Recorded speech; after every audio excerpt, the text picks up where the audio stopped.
Welcome to Journey to Esquire, the podcast. I'm Jocelyn Hardrick, founder and president of Diversity Access Pipeline, Inc., the company behind this podcast and other great programs, like Journey to Esquire Scholarship and Leadership Program, which provides $2,000 cash scholarships to third-year law students and internships to second-year law students, along with leadership training and mentors. And Journey to Esquire, the blog, which provides insightful articles to help navigate you through law school and beyond. Find out more on our website, www.journeytoesquire.com. Hello everyone, my name is Brittney Lainez and I am a deaf scholar. I attend Western Michigan University Cooley Law School and I graduate in April. Thank God. The worst is over. I put Green Day because it speaks to me a little bit, so I'll put it as a background music. Let me just turn it down because I may get distracted. I'll jam it with you guys. I put this picture in because I am my ancestors' wildest dreams. Both of my parents are Honduran immigrants, and they immigrated here in the 1980s. They met here and they had me and my sister, and they sacrificed everything for me to be here. And just like the book highlighted, my parents sacrificed everything for me to be here, and they crossed the border so I can cross the stage. With my presentation, I will be talking about my law school journey, and I also will be talking how Diversity Access Pipeline helped me feel I will be capable as an attorney. Prior to law school, I would think to myself that I don't belong here. Oh, I talk fast, I'm sorry. I get nervous, guys. Okay, it's fine. Okay. It's okay, you're amongst friends. Okay, yeah, I'm with friends. Prior to law school, I would think to myself that I don't belong here. But my mom and dad did not sacrifice everything for me to ask what ifs. And they put all their hard work and energy for me to follow my dreams. After much contemplation, I decided to take the risk and volar alto, and that means to fly high.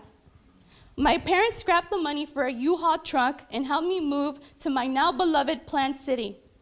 And I will never forget their act of love and kindness as they moved my heavy queen-size bed to my second-floor apartment. And at that moment, I knew I had to make them proud, and I just had to figure out how. And needless to say, I survived my first day of law school, and I didn't get called on. And after my first class, I quickly drove to USF, not to read, but to see none other than see Hillary Rodham Clinton. No politics aside, but it meant a lot to me. And it was quite motivating to see a woman run for president. And it was a memorable first day of law school. Now, this street means a lot to me. Being new to Tampa meant that every day was an adventure and an opportunity to explore this wonderful city. My dad, along with my sister, drove back here after my first week of law school, and he took me and my sister and I to dinner, and we drove around downtown. And I would see the street signs that directed the traffic to the United States District Courthouse. And I was mesmerized because I drove past the federal courthouse, and I told myself that one day I will get to work there. And why do I tell this story? Is because anything is possible if you set your mind to it. I am a judicial intern for the Honorable Judge Purcelli, and so if anything is possible if you set your mind to it. So this is my life, and still is my life in GIFs. It's gonna get worse, guys, because, but as the song by Fort Minor says, it's 10% luck, 20% skill, 15% concentrated power of will, 5% pleasure, 50% pain, and 100% reason to remember the name. I knew I had to work extremely hard to prove myself.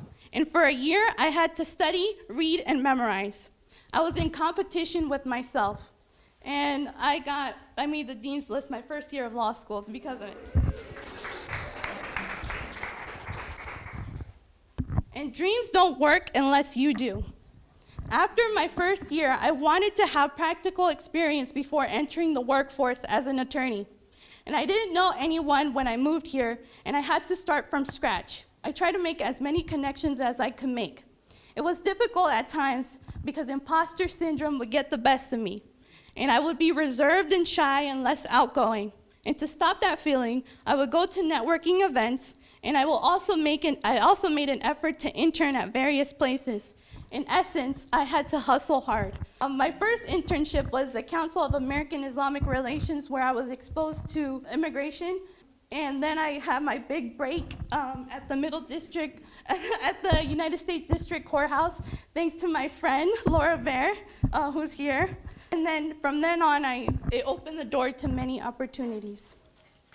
One day, I was scrolling through Facebook, procrastinating, and I happened to see an ad that was sponsored by Diversity Access Pipeline, and I decided to apply. I quickly typed an essay before the 5 o'clock deadline, and little did I know, I was going to gain more knowledge than I could ever gain. I felt that I was going to be mentored. I was going to be mentored by two respectable attorneys, both Jocelyn and Samaya, who, in my eyes, were paving the way for us, and they were helping us and giving us their pearls of wisdom. And I realized that DAP was a holistic program, and they kept on sending job listings. Before I would send a cover letter or resume, they would look at it. Miss Jocelyn would look at it.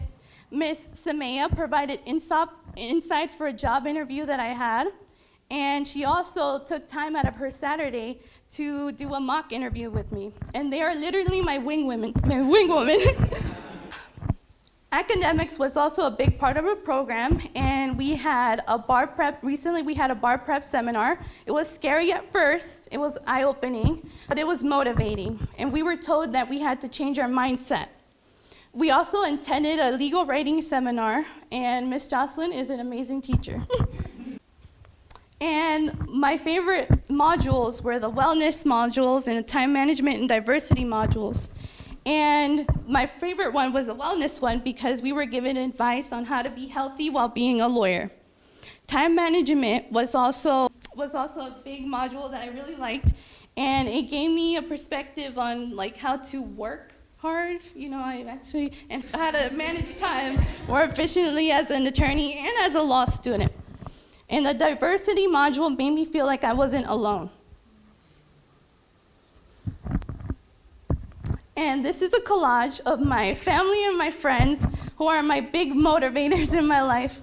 My grandma, who recently passed this Christmas, I carry her name. Her name is Argentina as well.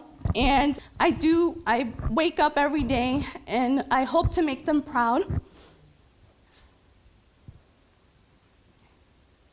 And it's moments like these that I strive for. My mom is my treasure, and it's all about making her happy. And I can't wait to see her tears of joy when I graduate and when I'm being sworn in. So I would like to say thank you to Miss Jocelyn for helping me not feel nervous, and Miss Samaya and all the mentors who helped out. Thank you.